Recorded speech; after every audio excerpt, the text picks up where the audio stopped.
Halo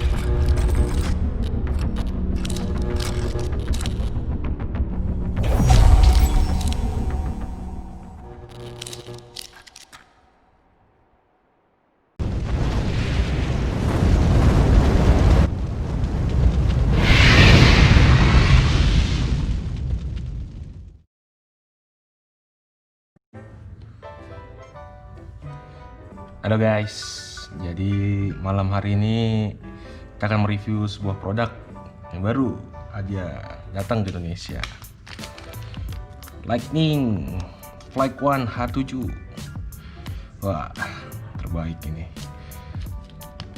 Pakai MCU H7, ini 10 kali lipat dibandingkan MCU F7. Mantap. Isinya itu ada yang paling penting, hati-hati kalau menggunakan mau jumper solder. Dalamnya itu ada juga gourmetnya 4 sama si FC nya itu sendiri. Ini yang versi Flight One dengan pakai solder, ini pakai soket. Nah, jadi di sini saya menggunakan setup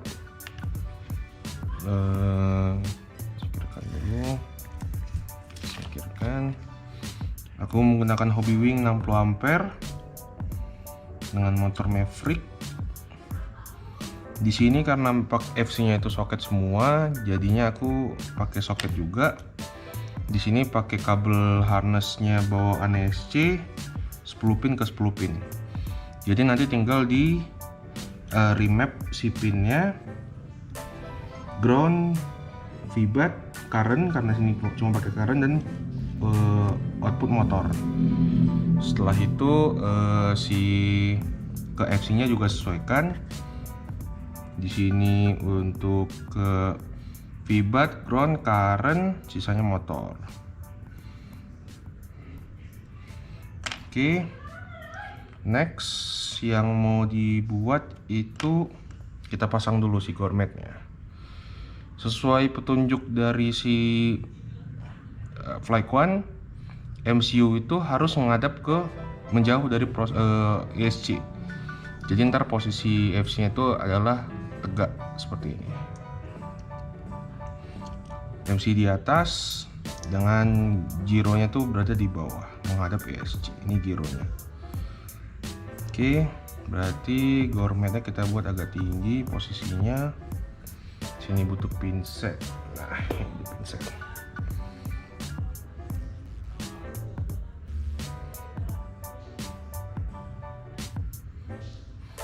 Ke H7 ini kelebihannya itu ya pertama dia pakai MCU H7 ya, yang pasti lebih cepat ya. Yang kedua itu dikarenakan dia pakai MCU H7, jadi bisa pakai Cerebro atau AI filtering. AI di filtering di sini masih baru ya kita di dunia drone ya. Terus pakai vector OSD. Nah, OSD cuma kalau per hari ini sih masih tampilannya masih sama seperti yang Revolt OSD ya, karena ya ngejar keluar sih ya, jadi ngejar si performance dari terbangnya dulu sih, jadi nggak terlalu dikejar untuk yang OSD nya. Tapi next bakalan bisa di customize, jadi tampilannya seperti Radix. Kalau kita tahu Radix kan juga pakai vector OSD. Nah, ini kita pasang gourmet dulu.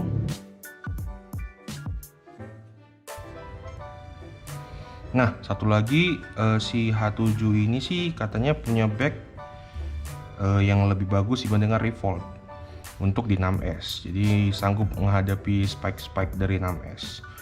Kalau dulu di Revolt sangat rekomen kalau misalnya dipakein caps lagi di V-bed. Cuma kok di sini sih belum tahu ya, karena belum pernah coba dan ini perdana. So far so good. Oke, tampilannya ini V-bednya juga udah sesuaikan dengan posisinya si ESC. Jadi menyesuaikan, tinggal colok. Nah ini karena untuk si ESC itu kan pakai 10 pin, dan untuk si RX sama TX nya juga pakai 10 pin, jadi butuh soket 10 pin tambahan lagi. Ini aku ambil dari ESC juga, cuma next harus di remapping lagi sih, remapping lagi. Nanti posisi seperti ini nanti akan di remapping. Dan untuk si receiver itu juga menggunakan soket ke TX1 sama RX1. Saya di sini saya pakai crossfire. Nanti tinggal di remap lagi nih posisinya biar lebih estetik. Dan oh ya, dan si FC ini juga ini sebenarnya bisa 20x20 sama 30x30. Tinggal dipotong aja nih, ada bagian dipotong. Kalau mau pakai 20x20 gourmetnya taruh dalam. Dan satu lagi, karena FC dan ESC saya ini VTX saya itu pakai 5 volt, pakai Unify 5 volt di atas ini, sehingga tidak perlu lakukan jumper. Karena basicnya itu output dari video sama VTX itu adalah 5 volt, jadi tidak perlu lakukan jumper. Dan apabila mau dipakai VTX yang versinya lebih HV seperti Unify HV atau RAM atau apapun itu, ada kapasitor yang warna hitam ini harus dilepas dulu. Nah kapasitor dilepas dulu itu sih kayak cukup gampang ya, pakai solder langsung ditempelin aja, langsung kebuka. Agak banyak timah, tempelin bisa terangkat. Baru bisa dilakukan jumper. Mau pilih camnya itu mau pilih tengah ke bed atau ke 5 volt. Cuma sih pasti kalau untuk jumper kita ke Philippy bed ya. Itu. Oh iya, dan satu lagi kalau untuk crossfire itu bebas ya, kita mau pilih nextnya tuh bahkan saat ini masih belum bisa telemetri, tapi sesuai dari permintaan dari si pembuat, si Preston, bahwasanya RX1 dan TX1 itu nanti bisa di swap otomatis. Jadi sebenarnya kan kalau dari TX1 dari receiver itu kan masuk ke RX di FC dan sebaliknya. Tapi kalau misalnya untuk di H7 itu kita bebas, mau TX masuk ke TX, RX masuk ke RX. Nanti si H7-nya sendiri itu yang bakal nge-swap sendiri. Jadi nggak usah takut kalau kita salah nge-wiring gitu. Jadi itu saja sih, ini saya coba rakit dulu. Oke guys, jadi kembali di sini aku udah wiring, ripin lagi kabel apa aja yang digunakan untuk soket video in sama soket untuk kamera sama VTX yang berada di sini. Nah, kalau misalnya ini, jadi aku ripin ini adalah untuk ke kabel si kamera, dan ini untuk input si VTX, untuk input VTX. Di sini untuk video, dan sini untuk semua audio. Ground VTX mana? Nah, untuk biar video itu jernih, aku selalu menggabungin groundnya kamera sama groundnya si VTX. Jadi tidak ada noise noise yang diakibatkan karena groundnya tuh jauh. Di sini tuh groundnya untuk kamera sama VTX tuh jauh letaknya, di sudut sini, dan di sini bisa dilihat di diagram juga. Jadi menurut aku sih ya, cuma belum tahu sih kalau belum dipakai. Menurut aku sih itu bakalan bikin ada noise issue karena grounding yang jauh.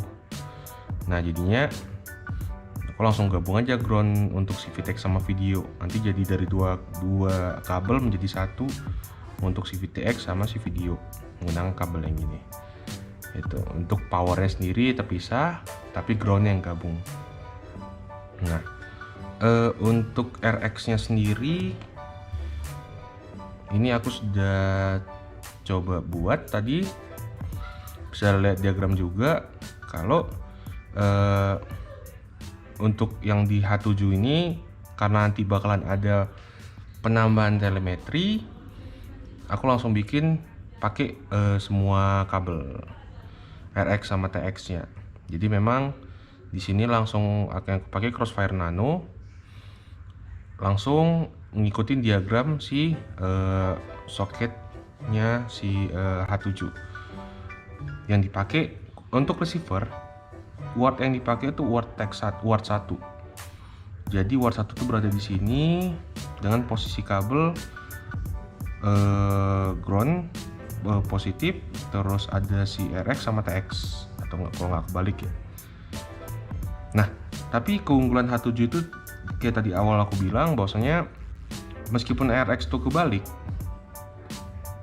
meskipun kita dari receiver ke FC itu buatnya dari ini TX, RX dan RX, itu masih tetap bisa nyambung, karena si H7 ini bakal nanti nge-swap otomatis RX TX tersebut. Jadi kita nggak usah perlu panik. Dan nanti juga apabila nggak kayak Revolt OSD, kalau misalnya kita mau pakai seri FrSky atau yang bisa dibilang, kalau FrSky kan pakai sinyal uninverted, inverted. Semua produk FrSky itu pakai yang inverted. Ini kita nggak perlu ada jumper lagi untuk solder, jadi otomatis langsung dirubah sama si H7 nya sendiri. Jadi sama kayak Betaflight, sinyal S-Bus itu ada beberapa FC yang apabila dia pakai S-Bus, nah itu bisa kita rubah dari inverted menjadi uninverted dan sebaliknya, itu menggunakan CLI. Khusus H7 ini begitu setup wizard pertama kali, dia bakalan nentuin input dari receiver yang dimasukkan ke TX1 itu uninverted apa inverted. Itu. Cuma jangan ngikut lihat warna dari yang saya colok ya. Ini karena kabel silikonnya agak keras, jadi saya nggak mau repin, jadi ngikutin aja grounding 5 volt, yang putih 5 volt, dan TX dan RX gitu. Oke, selanjutnya kita coba nge-rip wiring si H7 FC dan SC nya. Oke, selanjutnya kita, karena model soket jadi lebih gampang, lanjut kita tinggal masukkan soket aja langsung ke SC. Oke, lalu tadi udah kita wiring ulang ya, jadinya seperti ini kondisi wiringnya, terpisah tapi grounding nyatu. Nah, oke, ini untuk kabel remote si kamera. Oke, langsung kita colok ke bagian sini untuk si VTX sama power. Oke,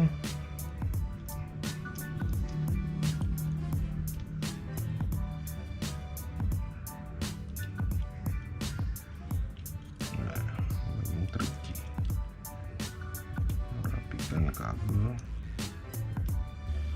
Untuk merapikan kabelnya ini ya,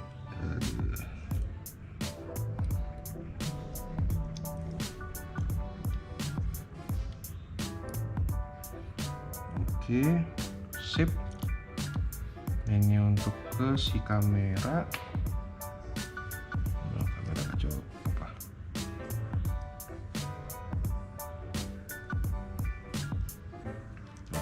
Oh ya, dan satu lagi aku pakai ini semua 5 volt ya, jadi nggak ada cabut resistor sama sekali, main soket aja semua.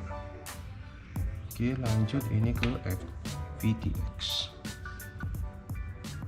Sip. Langsung perdana kita colok typo. Bismillahirrohmanirrohim. Oke, semua menyala dengan baik. Sip.